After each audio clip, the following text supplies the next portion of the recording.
Good team, Willy Silcock here from NZ Beach. This video is just a really quick tutorial on how to do benching, a beginner's guide. Now, there's three key objectives when you're benching. You're going to be updating the physical score sheet, bit of paper, making sure that that actually matches all the goals that are scored.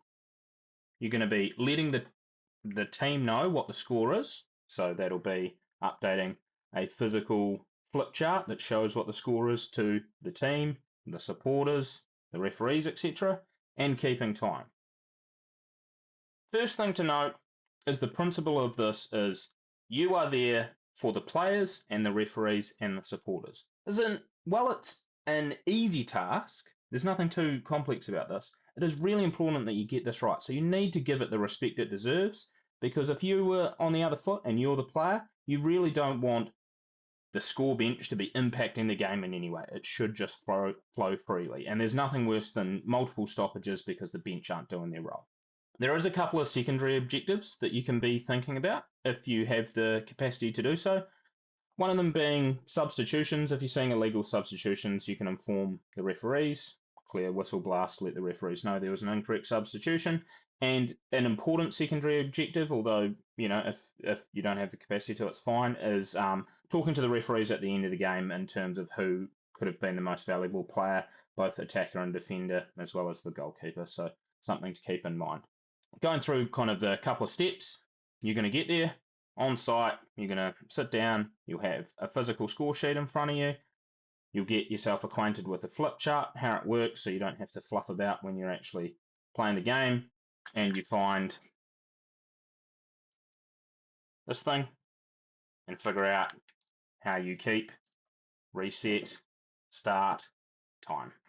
You'll have a whistle, really important, so you can let people know when things happen that are bench related.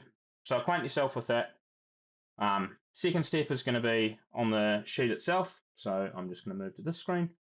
Acquaint yourself with the player names. So we have your player names here. If you don't know the players, there's going to be heaps of people to ask who they are. Generally, most of the attackers are going to be, 4 or 5 people. So you only have to remember kind of 4 or 5 people's names in general. So that's really handy to get yourself acquainted to. And up the top here, so you can see up here, that is all the team information as well as when the game's supposed to start. So you can help the referees to make sure that game is starting on time. You should, in theory, get the captains to come in and check that all the names are correct. Good process to follow. So you should try and get the captains up and just check what they're doing. Once the game starts, what you're going to do, one person is generally full-time filling out the sheet. And then you need at least one other person, and that person would be keeping time as well as updating the physical score, or sometimes you'll see 3 people where one person's updating the physical score, one person's doing the sheet, and one person's keeping time. When you're scoring these, we need to know the difference between 2s and 1s. So what you'll see is you just start drawing, excuse the dodgy drawing, but draw your 2s, draw your 1s, big cross if there's a suspension or a red card. And then once you do this, at the end, it's going to look something along these lines where you've got all your 2s and 1s, you've got the total for the time, and during the match you should be kind of tallying and double checking with your physical flip chart whether or not the scores matches. So you should be doing this every couple of minutes, chatting to the person who's doing that score, and it should look a little something like this. Obviously, if you get to a shootout, you're going to put people's names in on the shootout as well as the points that they scored during that. And what we don't see filled out here is the MVPs, but that's something that you can help access. So that's how to do the score sheet. Physical, flip chart, really obvious. Flip the numbers over. That's what you've got to do. It's amazing how many times people get that wrong. So really important that you do pay attention and make sure that the referees clearly signal a 2 or a 1 or a no goal. So make sure that you're not just deciding based on what you think, what actually the line referee is physically telling you happened at that. And then keeping time, there is a couple of little nitpicky things with keeping time. So you're going to wait until the referee puts their hand up. You're going to throw the ball as soon as they blow the whistle, start the time. As the timer, you're going to call loudly at 5 minutes, 2 minutes, 1 minute, 30 seconds, and 10 seconds, and generally do a timer countdown from 10 seconds and get as many people involved with you want as that. It's all good fun.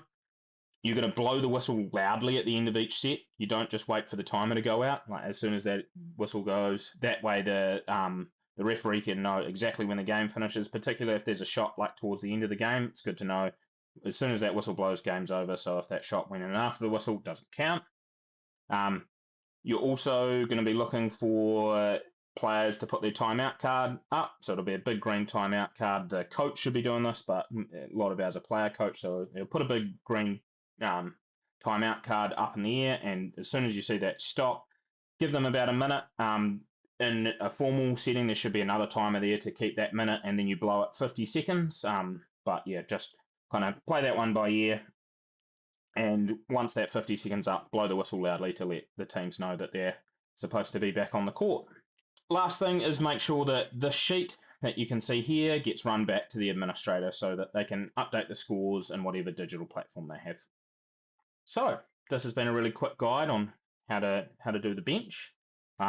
There will be a sheet of paper on your bench that explains what I've just gone through. So if you feel like you need a refresher, please have a read. And any questions, there's lots of people who know how to do this. So feel free to reach out to anyone who's been part of the community for a while. Thanks for your time. Catch you in the next one.